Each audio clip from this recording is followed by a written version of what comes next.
My name is We're in a slightly different location because, very excitingly, I am getting new bookshelves delivered tomorrow and I am so excited. It's been a long time coming that I needed new bookshelves. So where I usually film is not my actual bedroom, it's my office. This is my actual bedroom. So it's that time of year again where I have to think about all the books I read this year and choose my favourites out of all the ones. Which, you know, is never an easy decision, but it's gotta be done. So I usually try and go for the end number of the year, so it's 2017, so I've picked 17 books. 6 of them are an entire series, but I'm gonna count them as individual books. Okay, cool. So in 2017, I read 60 books, so this is my faves out of all those 60. These are in no particular order as well, by the way.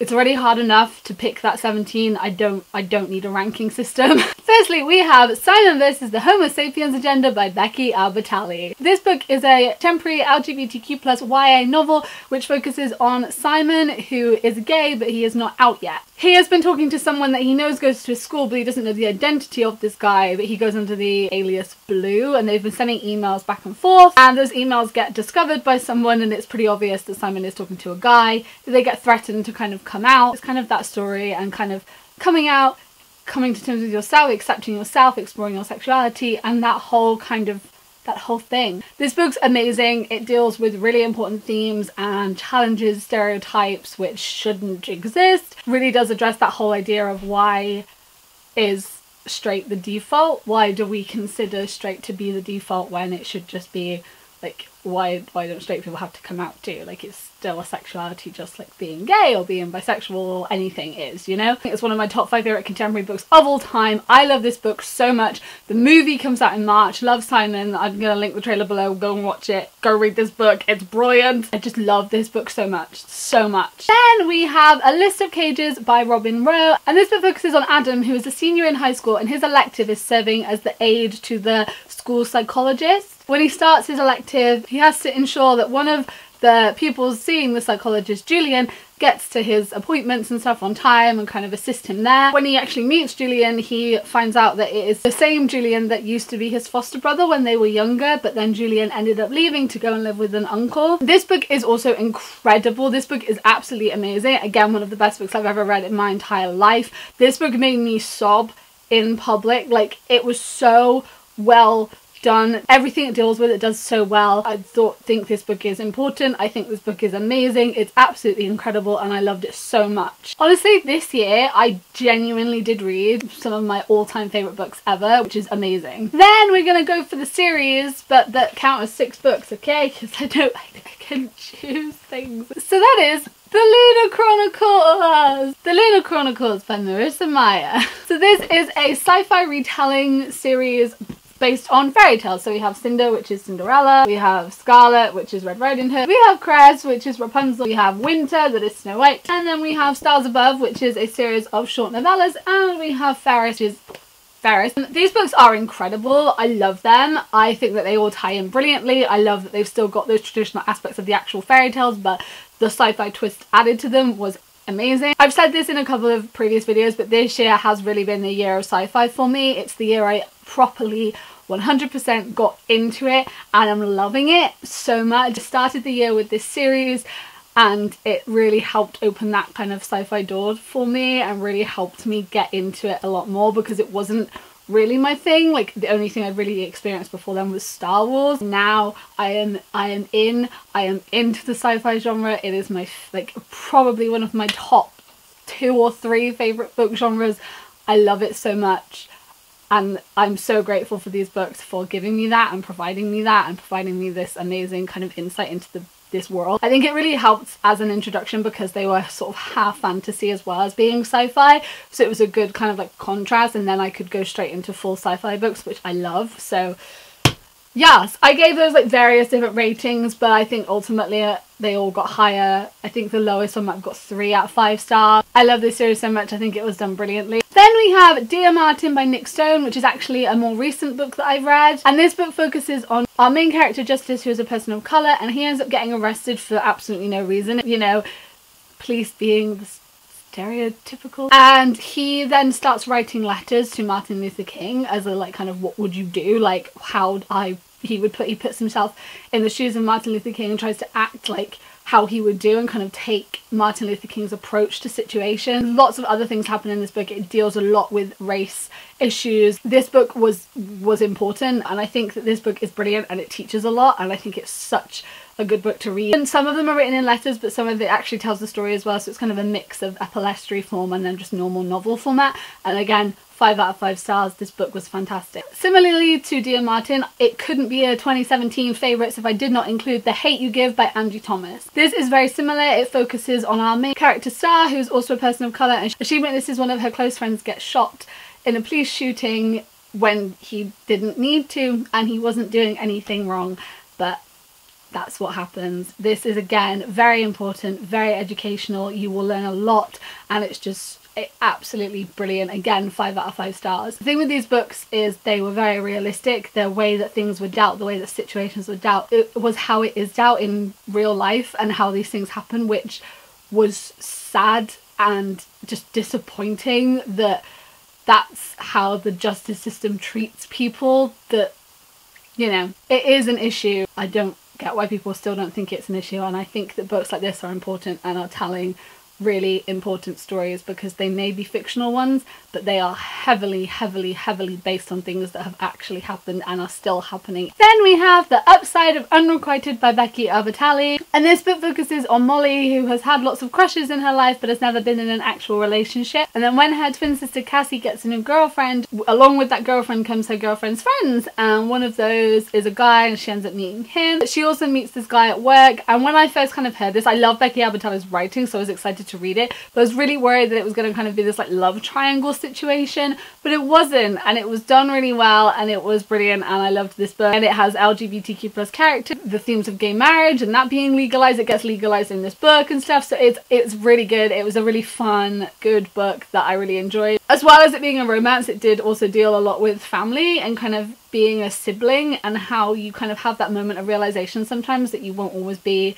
around that sibling. It's interesting because I am a sibling. I am a younger sibling. I have an older brother, and it was sort of this moment where like he, you know, we weren't always going to live together. We don't live together anymore, but I'm a lot younger than him. I'm 10 years younger than him, so from me being a child, he was always kind of around and there and stuff. And there was a day where it was like, okay, we're not always going to be like in the same house, which I feel like is not something that's discussed a lot in books, but it is a thing, especially if you're close to your sibling, because suddenly they're in a completely different household. So I think this was brilliant, dealing with that and kind of having that realization, and like I think that's definitely something that lots of people experience, and I think it was really important. Then we have They Both Die at the End by Adam Silvera. This book focuses on Matteo and Rufus, who don't know each other, they're complete strangers, but on the same day they both get a call from Deathcast saying that that day is going to be their last day. Deathcast is a company which is able to tell you that your final day alive. They can't tell you the exact time or how it's going to happen, but they're able to predict the day correctly. And Matteo and Rufus can't spend the day as they would actually like to, really. Things aren't going the best for either of them. So they go on this Last Friend app and they meet through the app and they meet up, and this is them spending that last day together. Again, this book's fantastic. Adam Silvera ruins my life every time he writes a book, and this one was no different. It made me cry, it made me emotional, it made me laugh, it's just so many things, and Adam Silvera ruins me. In 2018 he's releasing a book with Becky Albertalli, and I think that I might not recover from that one because they get me when they're apart. What they're gonna do when they're writing together. Then I have Our Own Private Universe by Robin Talley. Now this book is brilliant. This is a 15-year-old Akai who knows she's bisexual, but she's never had a girlfriend or a boyfriend. She goes away on a church youth group and she meets a girl called Krista, and this is that summer kind of exploring the sexuality and all that kind of thing. I think this book was brilliant. It dealt with topics which aren't usually spoken about and was really good with doing so. Again, it's another one which deals with coming out and kind of exploring that sexuality and kind of coming out to yourself and accepting yourself as well. And also YA books never really talk about sex or safe sex, but this did that really well, and like between two girls as well, which was brilliant. Like I think it's really important to, if you're going to include it properly, which it did, and it was really good, and I loved this book a lot. So yeah, this was another one which I read this year, which was fantastic. Then we have Welcome to Night Vale by Joseph Fink and Jeffrey Craner. I actually today got the sequel So that's exciting. I'm going to start that in the new year. But yeah, this was one that I read recently. This book was very bizarre, but I loved it. So this is based on the very, very popular podcast of the same name, and it is about a town called Night Vale, where kind of aliens and ghosts, government conspiracies, you know, that's just normal. That's just a thing that happens in Night Vale. But then kind of things get a little bit weirder than normal, and this focuses on the lives of two women whose paths are about to cross. It took me a little bit longer to get into, but I think that's because it's very different from anything I've read before. But I really loved it once I got into it. I'm really excited for the sequel, and it was definitely one of my favourites of this year. Then we have Autoboyography by Christina Lauren, and this is about a boy called Tanner, who 3 years ago moved from California to Utah with his family. The town that they moved to is very religious, very heavily Mormon is the kind of most popular religion in that town, and his mum grew up Mormon and was raised on those same beliefs, and she witnessed her sister, so Tanner's aunt, be kicked out and disowned for being gay. Tanner is bisexual, but he ends up kind of being pushed back in the closet when they move, because his mum says, I know how I've seen this play out badly before, I don't want that to happen to you. And then his best friend convinces him to join this seminar where you basically have to write a book over the course of that class, like how long that seminar takes over the course of the year. And they end up getting in this guy called Sebastian, who won last year and whose book is actually getting published, and him and Tanner kind of form a little thing going on there. And I thought this was done really well because Sebastian is actually a Mormon, but it didn't deal with it as like, oh no, like Romeo and Juliet, like we can't be together, we believe different things, and like all this stuff. And it wasn't kind of like this dramatic thing. It actually, I felt anyway, dealt with the religion part of it very well, and how different people are at, like, with different levels and different understanding and have different views, and kind of just how kind of varied thoughts can be within one. And I just think it was done really well, particularly Sebastian and his own, because he's like the one that's directly involved because it's his sexuality, like his own thoughts with it. That's just my opinion of it though. I'm not Mormon, so I can't say if the reactions were correct, but it didn't feel like this big dramatic like thing. I just feel like it was actually handled quite well and done quite well, and just seemed a little bit more realistic. It didn't feel like things were added just for dramatic effect. I felt like it was done well. If that makes any sense. Finally, I'm sure you know, this is Lord of Shadows by Cassandra Clare. This is the deluxe, this is like the collector's one because the other ones are buried somewhere. I don't know where, I don't know where anything is. This is the second book in the Dark Artifices series by Cassandra Clare. The Dark Artifices is the next lot of books in the Shadowhunter Chronicles, focusing on Blackthorns and cast jazz and all that jazz. It ruined my life, like Cassandra Clare's books always do.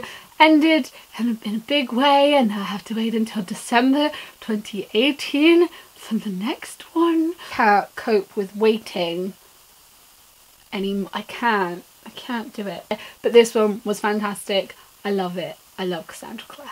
Hey! So because I don't have the physical copy of it and it wasn't on my bed with the other books, I completely forgot the actual final 17th book, which is The Gentleman's Guide to Vice and Virtue by Mackenzie Lee. I don't know how I forgot this. This is literally like one of my most favourite books ever. And this book is set in the late 1700s, and it focuses on our main character Monty, who is going on his gentleman's tour of Europe with his best friend Percy, who he's actually in love with, and his sister Felicity. And Monty's tour doesn't exactly go how they expect it to be. There's lots of stuff going on. There's pirates, there's adventure, and lots of shenanigans. This book is brilliant. It's hilarious. It deals with topics that were not only very present at the time, but also still kind of exist now. Monty is bisexual. There's, I think, asexual representation. I'm sure Mackenzie Lee did confirm that was actually the case. There's like disability representation in it. It's just a very diverse, very good, very funny, very well written book. The sequel comes out this year as well. I'm so excited. That's another one that's genuinely one of the best books I've ever read ever.